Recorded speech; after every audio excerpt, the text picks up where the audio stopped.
Ladies and gentlemen, welcome to Two on the Aisle. Hi, Charlie. How are you? You, Leslie. It's summer. It's It's full blast summer. Yes, we took our Tony break. Yeah. And now we're back, and there is some really nice stuff out there. Well, some of it, unfortunately, isn't even running right now. But yes, there's some nice stuff out there. Well, let's talk about The King and I. This Which is running. Rodgers and Hammerstein. It's running, and I suspect it's going to run for a long time at Lincoln Center. The Rodgers and Hammerstein Classic, one of my personal favorites of the work, one of my old-time favorite musicals, and Kelly O'Hara, who seems to, I think they must have an apartment for her at the theater at the Lincoln Center because she's just there so often with it. As and of course, Rodgers and Hammerstein are going to buy her a house. Well, she's already bought them several, their children several, or their grandchildren several, I'm sure.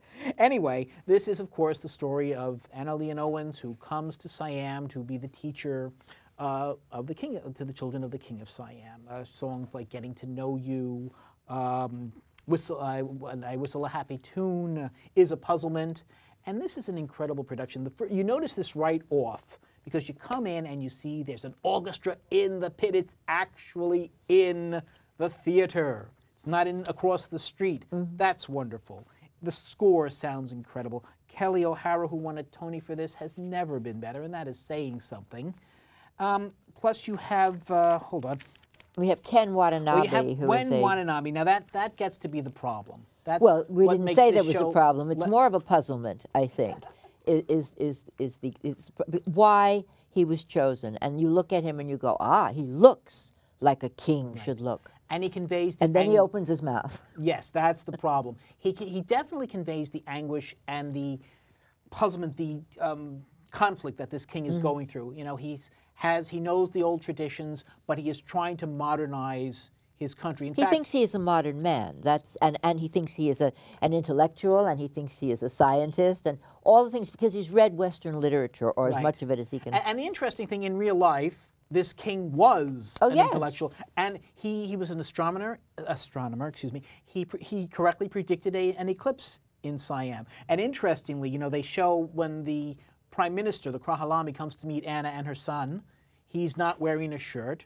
And that was because in the court of the king, no one wore shirts so that they could not conceal a weapon. Well, but this king ended that, so it's a little ironic that they portray it. Well, the thing is that it's based on Anna Leon Owens' book. I mean, this is her. Well, her biography. Her biography, and there was also an Irene Dunn movie of it without music called with Rex Harrison. With Rex Harrison, and much closer to the real story. I mean, this brings in the Tuptim story and the others that are not as important, but make for good songs. Right. And but again, the problem is this king who speaks and he swallows his words. I directed the show. I know the lines. I had trouble knowing what he was saying. I mean, I really couldn't follow it. It wasn't that he swallowed them. He garbled them. Not his fault. The man is Japanese, and he was not there. There is a way of teaching someone to work. What's the word? Phonetically, but. Obviously, he either didn't have the ear or nobody thought to teach him that way. And he can't sing. And the king only has one real song, which in this production they've cut in half. It's a song speak, though. It's a song, but Yul Brynner didn't sing. No. But Yul Brynner could hit the mark. Exactly. He cannot. That said, he still makes a very imposing king, and he has his moments. Certainly, certainly he can do the "Shall We Dance." And I agree with you totally about Kelly. If anything, this is the role she was born to play. Yes. Because the last once or twice she hasn't hit. Since Nellie Forbush, for me, she hasn't quite hit the mark with Visions of Madison County. I was not with her. But here she was born to play this, and she's just luscious. And I like this better than South Pacific. And she's at a luscious place. But here's the problem, and I adore Bartlett Sher, the director. I adore the man, and I know how difficult a show this is to direct. Okay, he does a beautiful job, but what it is it's a pageant. It's dead. There's no heart to it. There's no warmth to it. There's no sex appeal to it. When he puts his hand on her, when Yul Brynner touched Deborah Carr in the movie. I got an electric shock. There wasn't any of that here. And I don't know where to put the blame because and Bartlett has been doing opera, and I think that's the problem. It's staged like an opera, big staging. When he died, I was sitting with another friend, a dramatist person. I won't say his name. Who he? I was sitting with another friend when the king dies. I'm not giving anything away to say the king dies at the end. The king dies at the end, folks. That's the end of the story. Right. But the point that I was going to make is that my friend was going, when is he going to die already? When is he going to die? And he was someone who loved the show as much as I do. The second act dragged. And the wonderful thing about the young boy coming forward to take over being king, and all of those things got mushed together. The king is lying on his bed, and so much stuff is happening around him that I don't think anybody... It looked like he was going to sleep for a nap. That's my agree take on that the romantic buzz between Anna and the king could have been stronger. And each of them is a sexy person individually. But I like this production. Okay. I had a wonderful time. I like Ruthie Ann Miles as the king's head wife, Lady Thiang. Excellent. I think she won a Tony for that role. Did. The staging of The Small House of Uncle Thomas, the ballet. This is based on the Jerry Robbins choreography recreated by Christopher Gottlieb. Jerome Robbins, yes. Jerome Robbins. Did I say Jerry? You said a whole other name. It's okay. Fabulous, really. And I had a wonderful time with this production. And I recommend it. Yeah. I would have given it 5 playbills, except that, you know, I think you have to subtract because you can't hear the king. So I am going to give it 4.5, and I do recommend it. And I, with great sorrow, am going to give it a 3.75. I can't go higher than that. Before we go, we do have some scenes from the show we can't go. We do, and they're going to look lovely. Welcome to Siam.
Well, let's talk about American in Paris. Nothing icky about American in Paris.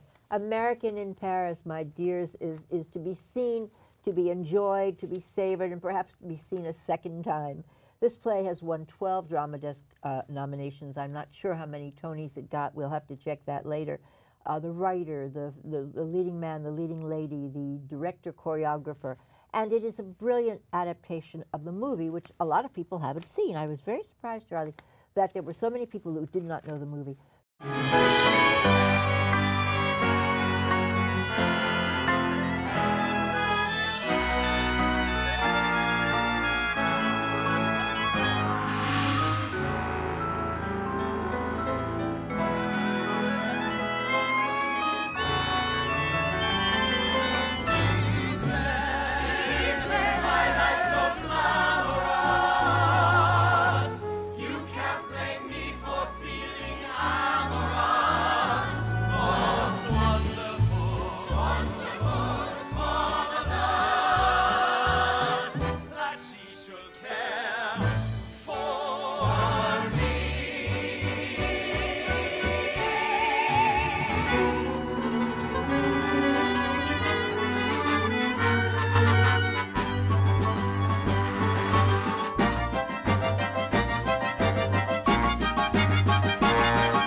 brief, is a young man decides to stay in Paris after World War II, and it's his adventures.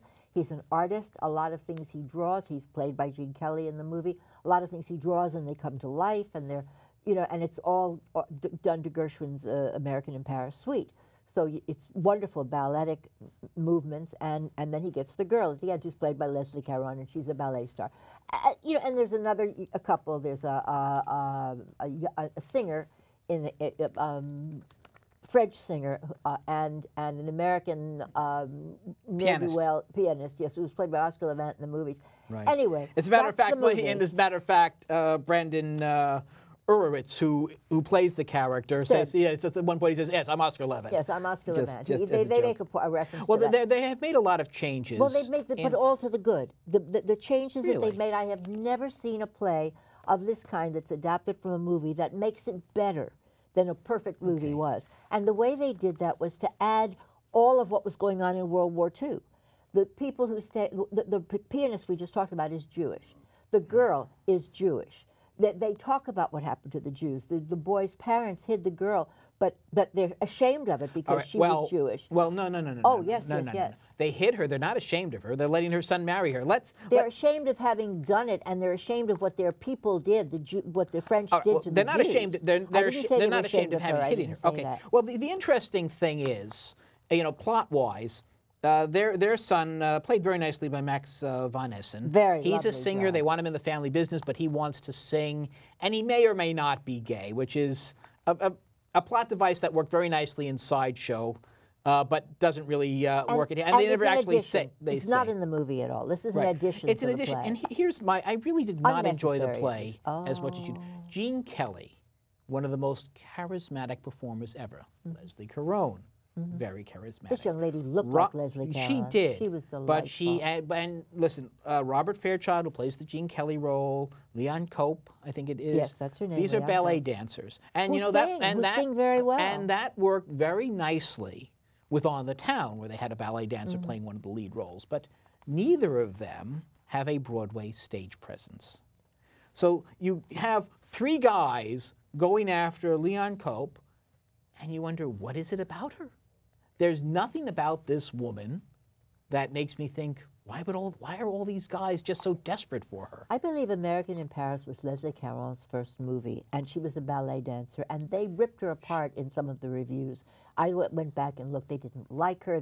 Her face was funny, and she had an accent. And her face is funny. Well, she did have an accent, but that's okay. It's French. But I'm saying that the people have had problems with this particular role. She's a waif. She's a true little waif, and this girl who plays her is a waif. Yes, but and it's right after the war, and she's been starved. I mean, all of them should be thin. Everybody who's living in Paris should be thin. Right. They're still standing on bread lines. And there are questions that I have to ask. Again, why does the Levitz character, again, very nicely played by Brandon Ivanowitz, want her? Why does the Gene Kelly character want her? Why does the son want her? And why is the parents who are doing doing so much to keep up their facade of respectability, why are they forcing almost their son to marry a Jewish woman, given how people, looked on that type of relationship back then, especially right after World War II. If that gay subtext is there in that it's so that he gets married for sure, and it's married to somebody that they know who loves him, because she loves him like a brother.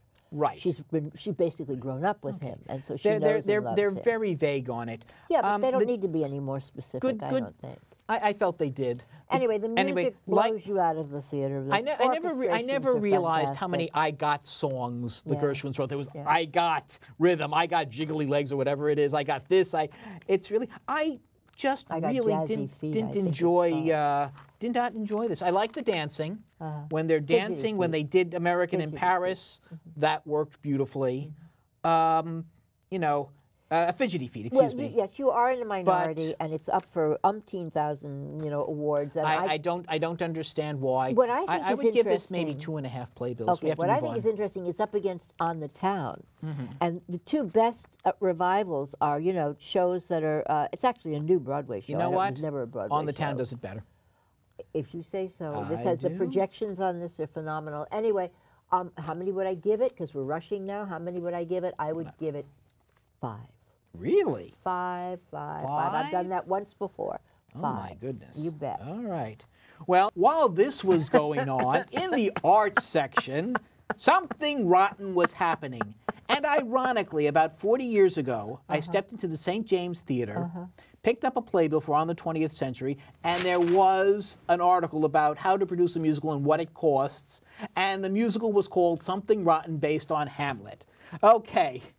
Really? Well, that so was, these guys yes. just took that idea? I have no, Well, I have no idea if it was inspired. Find out. I didn't read So it. this is That's funny. This basically Brian D.R.C. James and John Cariani are two brothers. Cariani, who are forced They're the to be Bottom writers. brothers. Yes, they're the Bottom brothers, and Nigel and Nick. they're hitting bottom because they have to. They have to compete against Shakespeare, who is a rock star in this, Yes. played by our darling Christian Boyle, who is incredible. This is like Shakespeare as conceived by Mick Jagger. Yes, as playing Mick Jagger. Yeah, essentially. He's in tight pants and he's got a big ruff around his head and he turns And his head. he is loving every minute and of he it. comes out and he says, oh, you want to hear something? You want to hear something? Okay, now is the winter of our discontent. Yes. And he says it as if it's a rock song. And Yes. It's fantastic. He raps it. He raps it. He raps He's it. incredible. And he's out, he's partying, he's making connections. But he's also stealing all of this material from the Bottom brothers. who Well, are- just one. As it turns, well, here's the interesting thing. The older brother, played beautifully by Brian D.R.C., is broke, is desperate, he's losing his patron. He's losing his wife wants to go to work. His wife does go to, back in then, and I have to say, the one disappointment of the show is that I don't get to see more of Heidi Blickenstaff. Yes, she was wonderful. She's incredible, and I keep thinking, oh, where I want more. Now, Bring her on stage. Again, I wish they gave her more to do. And she comes out. She's a lawyer. Gee, I wonder where they got that one from. And she's a lumberjack at one point. She's doing all these trades, and it's really okay. Getting back to she gives a brief but incredible. Right. He goes to see a soothsayer, and he says, and the soothsayer is Nostradamus. Yes. And it's played by Brad Oscar, who has been a little too close to Nathan Lane for too long, but he takes it over. Pulls it off. He takes it over and makes it his own by the And he says, okay, what will Shakespeare's best work be? And he reaches into the future and he sees the musical theater. So these brothers write the first musical. They invent the musicals. What is a musical? And then they figure out how to do it. And then he says, what is the title? What is the title? I see a title. It's Let. And everybody in the audience is going, Ham. And he goes, omelet. Right. You fall off your chair. So the story is, and they start writing a musical that's kind of about Hamlet, but uses an egg metaphor. In the meantime, the younger brother starts actually writing Hamlet, which Shakespeare steals, at least according. And the younger brother is a poet, and he gets involved with a Puritan's daughter, and guess what her name is? Yes. Portia. Yeah. And the thing about Shakespeare joins the musical troupe to find out what they're doing. In disguise, because he hears that they're doing something fantastic, and he doesn't know what it is. Now here's the whole idea: he's not that original. He steals things from everything, and the name. Well, Shakespeare's plays were based on other things. They were not original. And Nick Bottom, the character here, played by Brian D.R.C. Jones. Nick Bottom and the other characters in that scene are Flute and Snout, who are all the characters in Midsummer Night's Dream. He's taking their names. You don't have to know that. I didn't know till they sent us a script to look at. We had 5 minutes to look at the script. And I noticed of the names of the characters. But it's not just about Shakespeare and about having to. It's a tribute to the musical theater. They take what Book of Mormon did, and they just do it so much better. So much better. Let me name you the referenced musicals, or at least part of them. Quickly. Music Man, My Fair Lady, Fiddler on the Roof, Sound of Music, West Side Story, Dreamgirls, Ragtime, and Annie, and I'm sure among many others. And they come that fast. They come one after the other, just like that. Boom! It's a blink. It's a blink if you miss it. I do have to, and this is like the first try.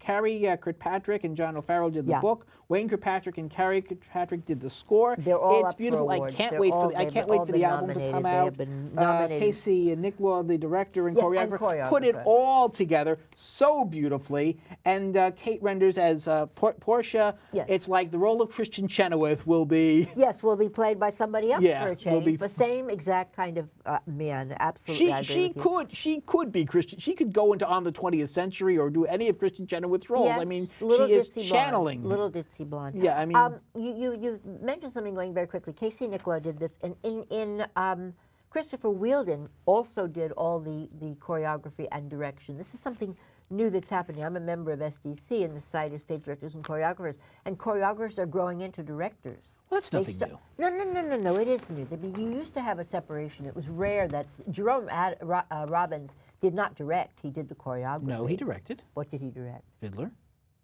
Okay, Yeah. I take that back. But it was West after he West choreographed. Side Story. It was after he choreographed. Well, yes. No, West Side Story was not directed by. Yes, it was. It was choreographed. No, Okay, I'll fight he this out with you directed. later. Let's not take it out now. Bob okay. Fosse.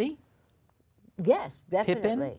Definitely. No, No, okay. Chicago. Well, then it stopped for a long time, and now it's back The again. How's interesting that? thing is, around that same time, I told you about that playbill, there was an article about director choreographers, and I think Clive Burns predicted that most directors would be, except for Hal Prince, Clive Barnes, the Barnes. critic. I just didn't understand what you said. Clive Except for Barnes. Hal Prince would be, he said, at this time, nearly every director except Hal Prince is a director choreographer. That's not what happened, and it's coming back. It's Well, enough of them are in this season yeah, to quite say quite that a, it's coming quite a back. few. Or Okay. I think it is back. Anyway, it's up for Something- 9 Drama Desk Awards, a billion, a bazillion Oscars. Right. What did I give? Last week I gave a 5, didn't I? You did to American in Well, Paris, I'm which gonna I gave 2.5. I'm going to give another 5. All You're going right. to give 5.5. You're going to give 11. I know what you're going to do. I think more like 4.5, but I Really? yeah, maybe. No, this was. I don't know what's going to happen in the musical category. I'm really upset because But- On the Town and American in Paris and Broughton, to me, wow, those are a threesome. I'd love to see a tie. And yeah. I would love to see a tie. Well, because the other two are best. Well, let's see. American in Paris could be.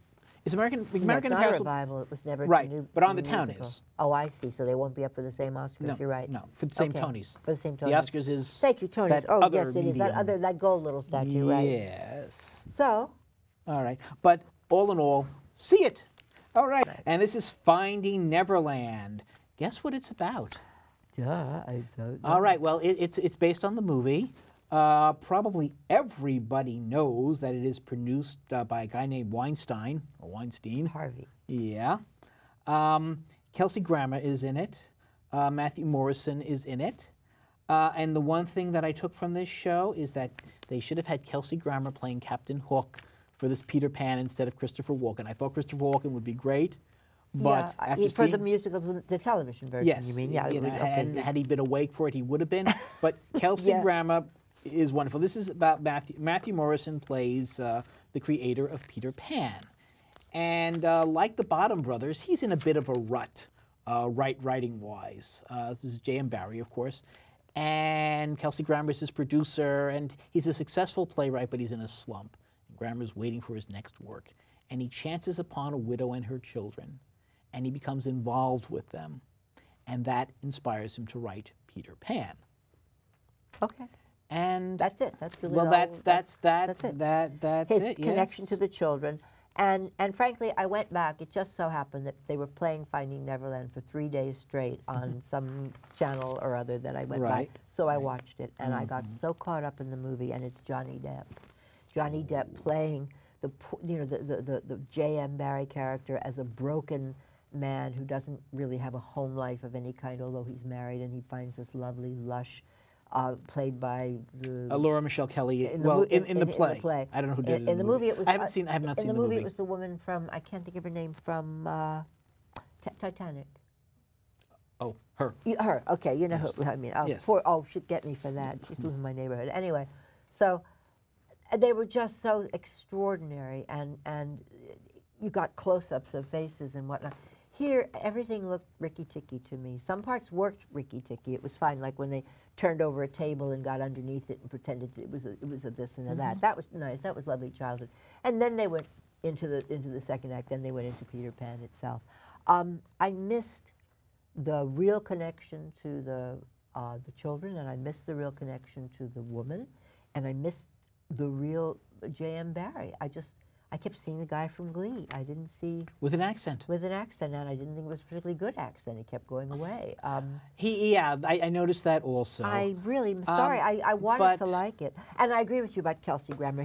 He held this thing together with Yes. with Scotch tape. And you know, and a I should prayer. mention, keep a lookout for the Cheers joke. Yes. Which- yes, which he I, couldn't which leave- I think got the biggest laugh of Like the Larry evening, which David I guess, laugh, which like I the guess Larry should David tell you joke. something. But you know what? I did have a good time with this show. I enjoyed it. Let's see. Gary Barlow and Elliot Kennedy did the music. James Graham did the book. Diane Paulus did directed the it. Now directing. Diane Paulus, of course, gave us hair, gave us gorgeous hair, and I again, she's a kind of a Julie Taymor kind of director. Did she also do Pippin? She did Pippin. Yeah. So she gave us some extraordinary stuff. We had Yeah. every reason to believe it was going to be. Well, this Zammo. is certainly you wouldn't recognize this as her work. No. Looking at the others, No. so she took a very different approach much to more this. pedestrian. Yeah, I would have minded a little more circus, given Yeah. that it's Peter Exactly. Pan. That's what I was waiting for. I was waiting for the circus to start. I was waiting for. Well, the you wanted to see Neverland- more people fly. Yes, I wanted Peter Pan. You know, I mean, we've seen Well, Peter Peter Pan. kind of shows up, but Yeah, he's really it's more mostly a cameo. Yeah, yeah. And on imagine, that. imagine finding Neverland with Peter as a cameo. And I see there's something wrong in the whole concept of that. And I understand that Mr. Weinstein, I think it's Weinstein, Yes.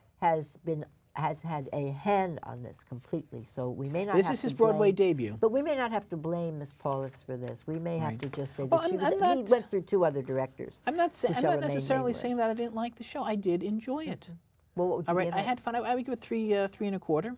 You're being generous. I may be, but I give it 2.5. I had a fun time with it. There's more that could have been done with it, perhaps. I give it 2.5. But I would like to have heard we're the gonna lyrics have a little to- more clearly. We're going to have to end here, I'm We afraid. do. So, Okay. Well, when you go to the theater, look for Leslie and me, us too. on the aisle.